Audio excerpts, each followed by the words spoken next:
Kenapa cut off dilakukan setelah Ibu Tuti dan Amelia sudah tiada? Tanda tanya. Ya, iya sih, menutup diri. Kadang-kadang kita gak berani tidur di rumah kadang. Ya kita kan kadang tidur di saudara, kadang di mertua gitu. Jadi agak takut juga sih. Memang sengaja pindah-pindah untuk menghindari. Iya sih. Takut sih, ketakutan juga ada. Nah terus yayasan akhirnya gimana nih sekarang? Vakum kayak Vakum. vakum. Saya juga nggak tahu sih ke depan gimana. Ya kalau saya itu memang sekarang mungkin berencana sama istri mau dagang sih, lebih cenderung ke dagang sekarang. Di 31 Agustus ini ditambah dari Januari sampai Desember 3 tahap di tahun 2022 didasarkan pada dapodik yang di cut off tanggal 31 ini. Laptop Yoris Bu, yang Agustus itu. Waktu tanggal 25 kan dia itu cut off, langsung cut off Bu. Jadi Salam analisa, salam kehidupan, salam sehat. Sahabat-sahabat Akah, tolong disimak sampai habis biar tidak gagal paham. Langsung saja, nanti kita akan melihat bagaimana PH-nya Yoris membelanya, dan begitu luar biasa. Begitu. Lalu begitu juga PH Rohman juga istilahnya membela Pak Yosep. Apa yang mau kita soroti adalah tentang yayasan sekolah. Begitu sahabat-sahabat Akah. Kan begitu sahabat-sahabat Akah. Nanti bisa lihat potongan videonya. Jadi begini sahabat-sahabat Akah. Jadi karena ini kasus sudah lama, kita ngambil aja langsung. Di awalnya adalah dari keterangan saudara Dedi bahwa saudara Yoris melakukan cut off data depodik. Data depodik adalah pelaporan jumlah murid, jumlah guru, dan sebagainya, termasuk nama kepala sekolah. Tujuannya adalah apa? Batas akhir cut off tanggal 1 Agustus 2021, tujuannya untuk pencarian BOS tahap 3 tahun 2021, tahap 1, tahap 2, tahap 3 tahun 2022. Apakah pencairan BOS itu cair? Sudah cair. Kalau kita lihat runtutannya, tahap 1, tahap 2 tahun 2022, bahkan tahap 3 tahun 2021.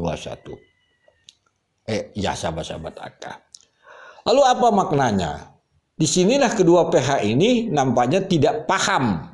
Karena apa? Karena tidak ada keterbukaan dari saudara Yoris. Kan begitu. Karena masalah dana BOS ini beda dengan yang lainnya pada saat itu. Karena dia membutuhkan yang namanya memakai aplikasi data depodik, Siplah, dan Arkas. Nanti kita lihat saudara Rohman mengatakan ingin mencari minta izin mau mengambil dokumen-dokumen untuk kelangsungan sekolah katanya. Kan begitu. Kepada penyidik. Apa yang dapat? Tidak ada. Karena data kalau bicara di depodik itu ada di laptop. Makanya ada keterangan saudara Dedi bicara tentang laptop, mengambil di Wahyu dan sebagainya. Karena di sana sahabat-sahabat Akah dokumen itu, sahabat-sahabat Akah di dalam laptop untuk pelaporan data depodik, pelaporan Siplah dan sebagainya. Percuma kan kalau dia masuk ke TKP juga.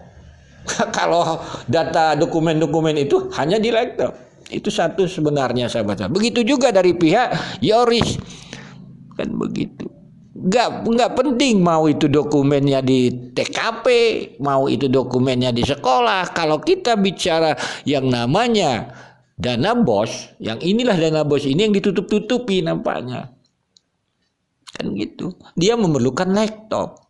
Nggak ada itu yang namanya belasungkawa begitu begini. Ya ternyata dana BOS tetap cair walaupun sekolah tidak buka, walaupun TKP tidak dibuka. Karena apa? Karena masalahnya ada di Yoris, di laptop. Kan itu duduk permasalahannya sahabat-sahabat Akah. Jadi semua ini kita kalau dalam pandangan analisa di publik kita dipermainkan. Saudara Yoris melakukan cut off Boleh dikatakan pura-pura lah dia ingin tidak menutup sekolah dan sebagainya. Kan begitu sahabat-sahabat inti permasalahannya. Sebab apa? Dalam pandangan analisa akal, kan begitu. Kalau sekolah ditutup, yayasan ditutup, tidak tertutup kemungkinan pencairan bos bisa diam-diam.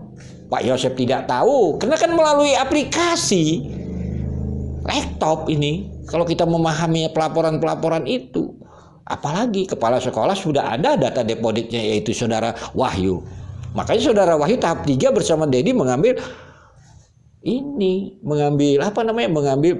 pencairan tahap 3. Kan begitu. Ini juga apakah mungkin Yoris ingin mencairkan bos itu diam-diam sehingga dia tidak menyampaikan ke papanya bahwa dia melakukan cut off. Tidak mungkin tidak melakukan cut off, bisa cair tahap 3. Makanya saudara Yoris ingin sekolah ditutup. Ini kan logikanya, dia ingin dagang dan sebagainya.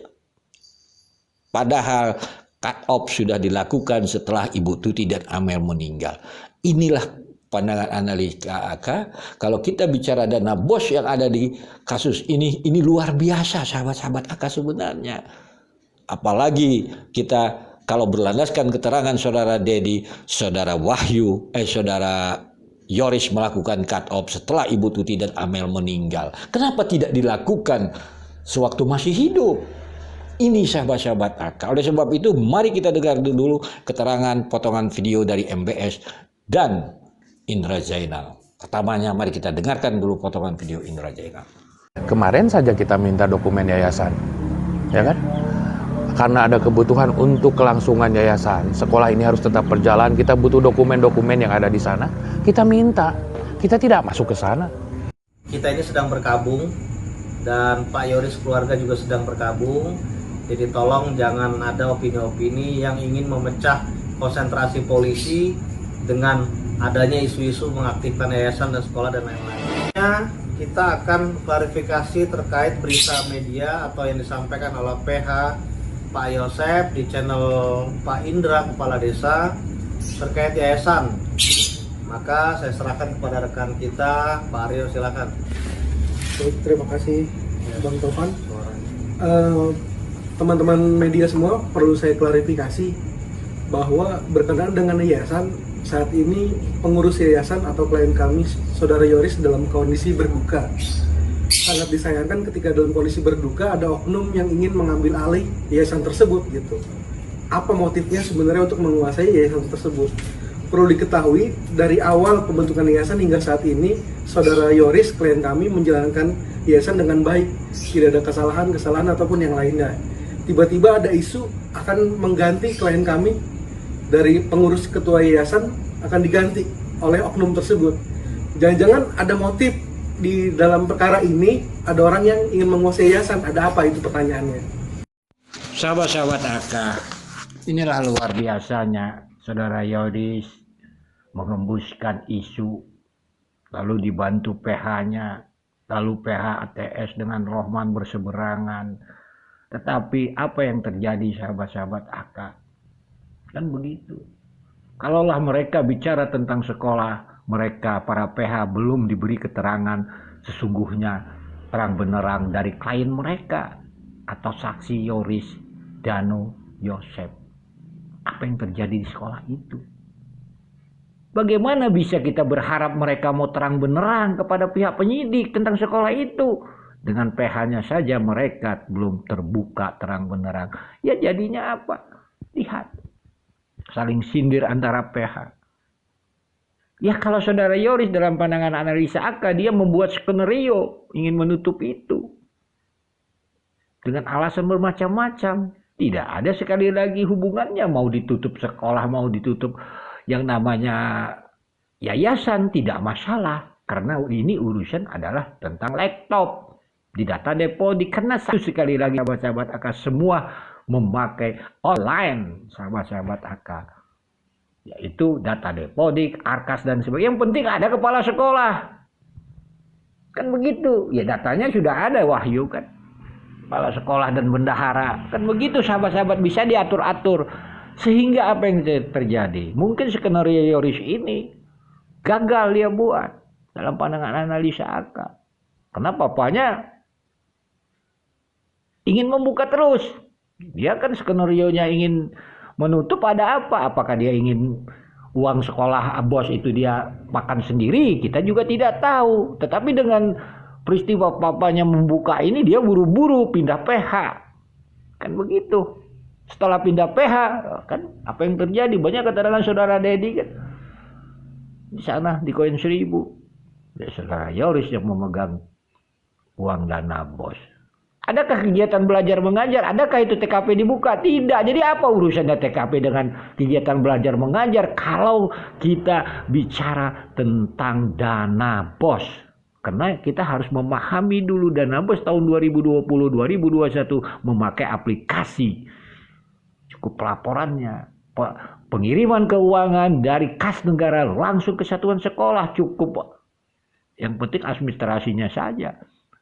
Pelaporannya, penggunaan keuangan bos begini kan ini sekarang permasalahannya itu. Apakah ini disampaikan kepada PH-nya? Ya kalau tidak disampaikan kepada PH-nya, jangan harap kepada penyidik. Terus petunjuknya mana? Nggak ada, karena dari mereka AK analisa menganggap sekolah tidak ada masalah. Padahal bagaimana tidak ada masalah? Antara PH ATS dengan Rohman aja berseberangan tentang sekolah.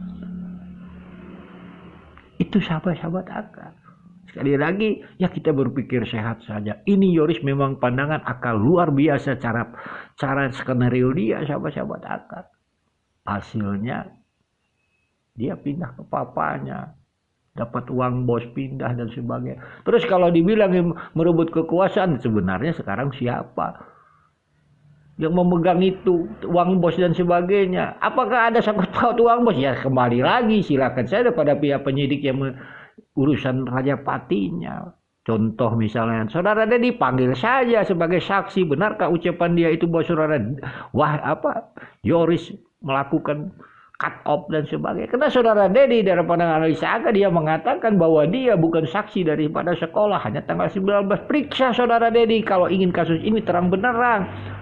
Ya panggil kan saudara Dedi, jangan kita berharap misalnya saksi yang melaporkan, ya tidak mau, mana ada kayak gitu. Jadi gampang lah, begitu juga pihak dari PH itu. Ya kalau PH akan tidak berharap lah, karena mereka memang mengurus klien-klien mereka, kan begitu. Sekali lagi, hanya segitu sahabat-sahabat AK.